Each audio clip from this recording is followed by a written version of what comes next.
নমস্কার সবাইকে আরো একবার কম্পিটিটিভ এক্সাম বাংলাতে। আসন্ন পঞ্চায়েত নিয়োগ, কলকাতা পুলিশ, রাজ্য পুলিশ কিংবা এসএসসি রেলের মতো পরীক্ষার জন্য আমরা বিভিন্ন সাবজেক্টের চ্যাপ্টার ওয়াইজ যেই ক্লাস করছিলাম, অর্থাৎ চ্যাপ্টার ওয়াইজ আমরা এমসিকিউ প্র্যাকটিস করছিলাম। আজকে আমাদের ভূগোলের ক্লাস। আজকে আমাদের ভূগোলের ক্লাস নাম্বার 4। আর আজকে আমরা আলোচনা করব বায়ুমণ্ডল, বায়ুচাপ এবং বায়ু প্রবাহ থেকে আসা কিছু ইম্পর্টেন্ট প্রশ্ন। তোমরা যদি আমাদের আগের 3টি ক্লাস না দেখে থাকো তাহলে আমাদের ইউটিউব চ্যানেলে চলে যেতে পারো। সেখানে আমি প্রত্যেকটি সাবজেক্টের আলাদা আলাদা প্লেলিস্ট বানিয়ে রেখেছি, তোমরা সেখান থেকে আমাদের আগের ক্লাসগুলো দেখতে পারো। যারা যারা ফেসবুক থেকে আমাদের এই ক্লাসটি দেখছো, আমি ভিডিওর কমেন্ট সেকশনে আমাদের আগের ক্লাসগুলোর লিঙ্ক দিয়ে দেবো, তোমরা সেখান থেকে দেখে নিতে পারবে। তো আমাদের প্রথম প্রশ্ন কি বলেছে, ওজোন স্তর বায়ুমণ্ডলের কোন স্তরে অবস্থিত? এর সঠিক উত্তর হয়ে যাবে আমাদের অপশন বি, স্ট্র্যাটোস্ফিয়ারে অবস্থিত। ভূপৃষ্ঠ থেকে প্রায় 20 থেকে 35 কিলোমিটার উচ্চতায় এই ওজোন স্তরটি আমাদের রয়েছে। এই ওজোন স্তর সূর্য থেকে আগত ইউভি রশ্মিকে পৃথিবীতে আসতে বাধা দেয়। 2 নম্বর প্রশ্ন, বায়ুমণ্ডলে সর্বাধিক পরিমাণে কোন গ্যাস রয়েছে? আমাদের বায়ুমণ্ডল তো বিভিন্ন প্রকার গ্যাসের সংমিশ্রণে তৈরি, এদের মধ্যে কোন গ্যাসটি আমাদের বায়ুমণ্ডলে সব থেকে বেশি আছে এটাই জানতে চেয়েছে। তাহলে আমাদের সঠিক উত্তর হয়ে যাবে আমাদের অপশন বি, নাইট্রোজেন।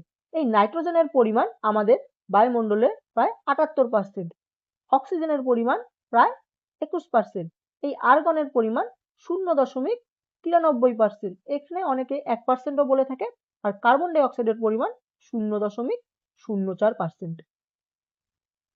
3 নম্বর প্রশ্ন, সমুদ্রপৃষ্ঠে স্বাভাবিক বায়ুচাপ কত? অর্থাৎ সমুদ্রপৃষ্ঠে বায়ু কত পরিমাণে চাপ দেয়? এর সঠিক উত্তর হয়ে যাবে আমাদের অপশনে 760 mmHg। এই 760 mmHg কে আমরা 1 atm চাপও বলে থাকি।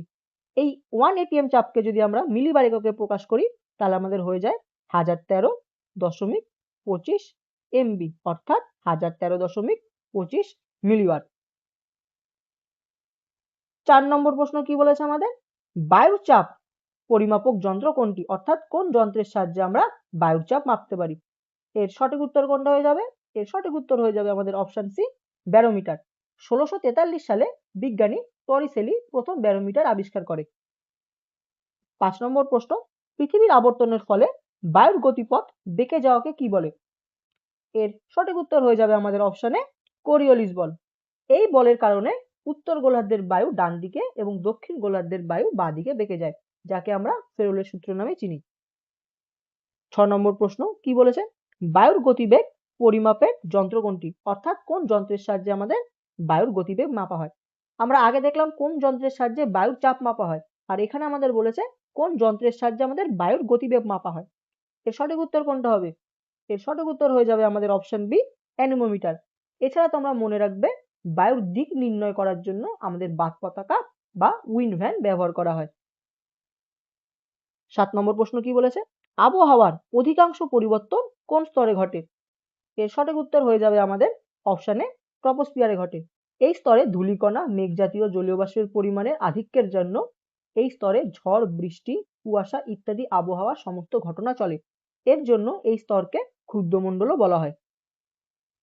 8 নম্বর প্রশ্ন, 30 ডিগ্রি অক্ষাংশে কোন চাপ বলয় অবস্থিত? এর সঠিক উত্তর হয়ে যাবে আমাদের অপশন বি, উপক্রান্তীয় উচ্চচাপ।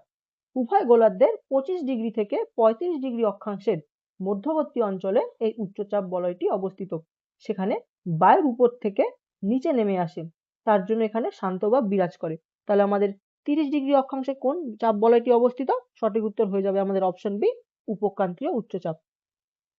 9 নম্বর প্রশ্ন কি বলেছে, বায়ু সাধারণত কোন দিক থেকে প্রবাহিত হয়? অর্থাৎ বায়ু কোন দিক থেকে কোন দিকে যায় এটাই আমাদের জানতে চেয়েছে। তাহলে এর সঠিক উত্তর কোনটা হয়ে যাবে? এর সঠিক উত্তর হয়ে যাবে আমাদের অপশন বি, উচ্চচাপ থেকে নিম্নচাপে। বায়ুর ঘনত্ব সমতা বজায় রাখার জন্য সবসময় উচ্চচাপ অঞ্চল থেকে শীতল ও ভারী বায়ু নিম্নচাপ অঞ্চলের দিকে প্রবাহিত হয়। 10 নম্বর প্রশ্ন কি বলেছে, নিরক্ষীয় অঞ্চলে কোন চাপ বলয় দেখা যায়? কি বলেছে, নিরক্ষীয় অঞ্চলে কোন চাপ বলয় দেখা যায়? এর সঠিক উত্তর হয়ে যাবে আমাদের অপশন বি, নিম্নচাপ বলয় দেখা যায়। নিরক্ষীয় অঞ্চলে সারা বছর সূর্য লম্বভাবে কিরণ দেয়, ফলে এখানকার বায়ু উষ্ণ ও হালকা হয়ে উপরের দিকে উঠে যায় এবং এখানে নিম্নচাপ বলয় তৈরি হয়। 11 নম্বর প্রশ্ন কি বলেছে, উচ্চতা বৃদ্ধির সঙ্গে বায়ুচাপ কি হয়? অর্থাৎ উচ্চতা বৃদ্ধির সাথে সাথে আমাদের বায়ুর চাপের কি পরিবর্তন হয় সেটাই আমাদের জানতে চেয়েছে। তাহলে এটা সঠিক উত্তর কোনটা হয়ে যাবে? উচ্চতা বৃদ্ধির সঙ্গে সঙ্গে বায়ুর চাপ সবসময় হ্রাস পায়, অর্থাৎ যত আমরা উঁচুতে উঠবো আমাদের বায়ুর চাপ তত কমবে। 12 নম্বর প্রশ্ন কি বলেছে, বায়ুমণ্ডলে অক্সিজেনের পরিমাণ কত? ক্লাসের শুরুর দিকের প্রশ্নে আমি আলোচনা করেছি এই উত্তরগুলো। এর সঠিক উত্তর হয়ে যাবে আমাদের অপশন বি 21%। কিন্তু একদম অ্যাকুরেট ভাবে বলতে গেলে অক্সিজেনের পরিমাণ আমাদের 20.95%। 13 নম্বর প্রশ্ন, বাণিজ্য বায়ু কোন চাপ বলয় থেকে প্রবাহিত হয়? এর সঠিক উত্তর হয়ে যাবে আমাদের অপশনে উপক্রান্তীয় উচ্চচাপ থেকে। উপক্রান্তীয় উচ্চচাপ বলয় থেকে নিরক্ষীয় নিম্নচাপ বলয়ের দিকে যে নিয়ত বায়ু, কোন বায়ু? নিয়ত বায়ু প্রবাহিত হয় তাকেই বাণিজ্য বায়ু বা অয়ন বায়ু বলা হয়। ইংলিশে একে বলা হয় ট্রেড উইন্ড। 14 নম্বর প্রশ্ন, হর্স ল্যাটিটিউড কোন চাপ বলয়ের সঙ্গে সম্পর্কিত? কি বলেছে, হর্স ল্যাটিটিউড কোন চাপ বলয়ের সাথে সম্পর্কিত? সঠিক উত্তর হয়ে যাবে আমাদের অপশন বি উপক্রান্তীয় উচ্চচাপ থেকে। উভয় গোলার্ধে 30 ডিগ্রি উত্তর থেকে 30 ডিগ্রি দক্ষিণ অক্ষাংশের মধ্যে এটি দেখা যায়। এখানে বায়ু নিচের দিকে নেমে আসে, ফলে শান্ত ও শুষ্ক আবহাওয়া দেখা যায়। এই কারণে একে বলা হয় হর্স ল্যাটিটিউড।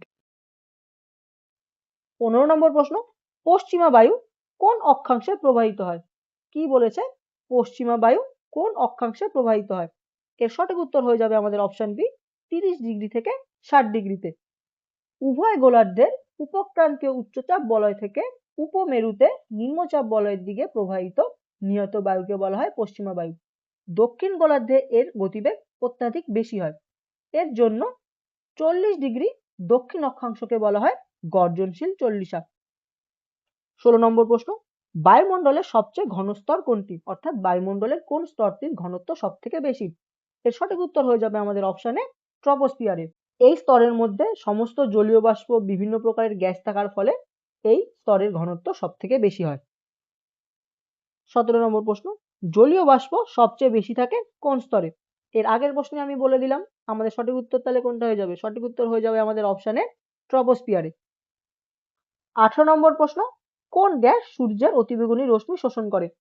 আমাদের ক্লাসের প্রথম প্রশ্নে আমরা সঠিক উত্তর পেয়ে গেছিলাম, তাহলে সঠিক উত্তর কোনটা হবে? সঠিক উত্তর হয়ে যাবে আমাদের অপশন সি ওজোন গ্যাস। এই ওজোন গ্যাসকে O3 দিয়ে চিহ্নিত করা হয়। 19 নম্বর প্রশ্ন, মেরু বায়ু কোন অঞ্চল থেকে প্রবাহিত হয়? এর সঠিক উত্তর হয়ে যাবে আমাদের অপশন সি মেরু অঞ্চল থেকে। উত্তর ও দক্ষিণ মেরু তীব্র শীতল ও উচ্চচাপ অঞ্চল থেকে এই শুষ্ক ও হিমশীতল বায়ু উপমেরু নিম্নচাপ অঞ্চলের দিকে প্রবাহিত হয়। 20 নম্বর প্রশ্ন, উপমেরু নিম্নচাপ বলয় কোন অক্ষাংশে অবস্থিত? এর সঠিক উত্তর হয়ে যাবে আমাদের অপশন সি 60 ডিগ্রিতে অবস্থিত। উভয় গোলার্ধে 60 ডিগ্রি থেকে 70 ডিগ্রি অক্ষাংশের মধ্যবর্তী অঞ্চলে এই নিম্নচাপ বলয়টি রয়েছে। পৃথিবীর আবর্তনের কারণে এখানকার বায়ু দুই পাশে ছিটকে যায়, এর ফলে এখানে নিম্নচাপের সৃষ্টি হয়েছে। 21 নম্বর প্রশ্ন, বায়ুমণ্ডলের দ্বিতীয় স্তর কোনটি? তাহলে আমাদের সঠিক উত্তর কি হয়ে যাবে? সঠিক উত্তর হয়ে যাবে আমাদের অপশন বি স্ট্র্যাটোস্ফিয়ার। প্রথম স্তর আমাদের ট্রপোস্ফিয়ার, তার পরের স্তর আমাদের স্ট্র্যাটোস্ফিয়ার। এই স্তরে মেঘ, বৃষ্টি, ধূলিকণা কিছুই থাকে না। এই স্তরে সবসময় শান্ত আবহাওয়া বিরাজ করে। এই কারণে এই স্তর দিয়ে জেট প্লেনগুলি অনায়াসে যাতায়াত করতে পারে এবং এই স্তরটিকে বলা হয় আমাদের শান্তমণ্ডল। 22 নম্বর প্রশ্ন, ট্রপোপজ কোন দুই স্তরের সীমারেখাকে নির্দেশ করে? অর্থাৎ ট্রপোপজ কোন দুই স্তরের সীমারেখা? তাহলে সঠিক উত্তর কোনটা হয়ে যাবে? সঠিক উত্তর হয়ে যাবে আমাদের অপশনে ট্রপোস্ফিয়ার এবং স্ট্র্যাটোস্ফিয়ার। অর্থাৎ যেখানে ট্রপোস্ফিয়ারে শেষ হয় এবং স্ট্র্যাটোস্ফিয়ারে শুরু হয় সেই জায়গাটিকেই বলা হয় আমাদের ট্রপোপজ। 23 নম্বর প্রশ্ন, ড্রোলড্রামস বলতে কি বোঝায়? এর সঠিক উত্তর হয়ে যাবে আমাদের অপশন বি নিরক্ষীয় নিম্নচাপ বলয়। নিরক্ষীয় রেখার দুই পাশে 5 ডিগ্রি উত্তর থেকে 5 ডিগ্রি দক্ষিণ অক্ষাংশ পর্যন্ত অঞ্চলে বায়ুর অনুভূমিক প্রবাহ না থাকায় একটি শান্ত আবহাওয়ার সৃষ্টি হয়। একে নিরক্ষীয় শান্ত বলয় বা ড্রোলড্রামস বলা হয়। 24 নম্বর প্রশ্ন, কোন স্তরে উল্কাপিণ্ড পুড়ে যায়? এর সঠিক উত্তর কি হয়ে যাবে? সঠিক উত্তর হয়ে যাবে আমাদের অপশন সি মেসোস্ফিয়ারে। মহাশূন্য থেকে পৃথিবীর দিকে ছুটে আসা উল্কাপিণ্ডগুলি যখন মেসোস্ফিয়ার স্তরে প্রবেশ করে তখন সেখানে বায়ুর সাথে সংঘর্ষে এগুলো পুড়ে ছাই হয়ে যায় এবং এই মেসোস্ফিয়ারটাই হলো আমাদের বায়ুমণ্ডলের সবচেয়ে শীতলতম স্তর, যার উষ্ণতা প্রায় -92 ডিগ্রি সেলসিয়াস।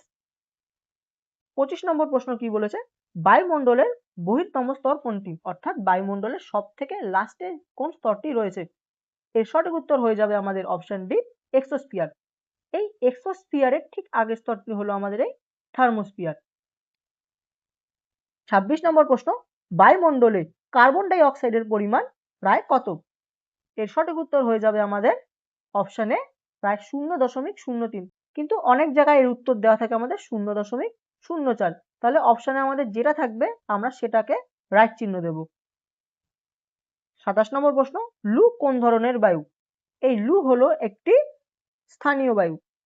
গ্রীষ্মকালে ভারতের উত্তর ও উত্তর পশ্চিম অংশে দুপুর বেলা থেকে যে তীব্র, শুষ্ক এবং অত্যন্ত গরম বায়ু প্রবাহিত হয় তাকে আমরা লু বলে চিনি। 28 নম্বর প্রশ্ন, বায়ুর চাপের প্রচলিত একক কি? অর্থাৎ বায়ুর চাপের যে একক আমরা ব্যবহার করি সেটি কোনটি? এর সঠিক উত্তর কোনটা হবে? সঠিক উত্তর হয়ে যাবে আমাদের অপশন বি, মিলিবার। আবহাওয়াবিদগণ বায়ুর চাপ প্রকাশের জন্য সাধারণত এমবি অর্থাৎ মিলিবার এই একককে ব্যবহার করেন। তবে এসআই পদ্ধতিতে এর একক হলো আমাদের পাস্কেল, যাকে পিএ দিয়ে চিহ্নিত করা হয়। 29 নম্বর প্রশ্ন, বায়ুমণ্ডলের মোট ভরের প্রায় 75% কোন স্তরে থাকে? এর সঠিক উত্তর হয়ে যাবে আমাদের অপশনে ট্রপোস্ফিয়ারে। বায়ুমণ্ডলের সমস্ত ভারী গ্যাস, ধূলিকণা এবং জলীয় বাষ্প পৃথিবীর অভিকর্ষজ বলের কারণে ভূপৃষ্ঠের কাছাকাছি এই স্তরের মধ্যে সবচেয়ে বেশি পুঞ্জীভূত থাকে। 30 নম্বর প্রশ্ন, নিরক্ষীয় অঞ্চলে উষ্ণ বায়ু কিভাবে চলাচল করে? এর সঠিক উত্তর হয়ে যাবে আমাদের অপশন বি, উপরে ওঠে। অত্যাধিক উত্তাপের কারণে নিরক্ষীয় অঞ্চলের বায়ু হালকা ও প্রসারিত হয়ে সোজাভাবে উপরে উঠে যায়। এর জন্য এখানে পরিচলন স্রোতের তৈরি হয়। তো আজকের ক্লাস আমাদের এইটুকুই। পরবর্তী ক্লাসে আমরা অন্য কোনো চ্যাপ্টার নিয়ে আলোচনা করব। ক্লাসটি যদি ভালো লেগে থাকে অবশ্যই লাইক দেবে। চ্যানেলে যদি নতুন হও এরকম ডেইলি বেসিসে প্র্যাকটিসের জন্য আমাদের চ্যানেলটিকে অবশ্যই ফলো করে রাখবে। আর যদি তোমরা ইউটিউব থেকে দেখে থাকো আমাদের ক্লাসটি তাহলে অবশ্যই সাবস্ক্রাইব করে রাখবে।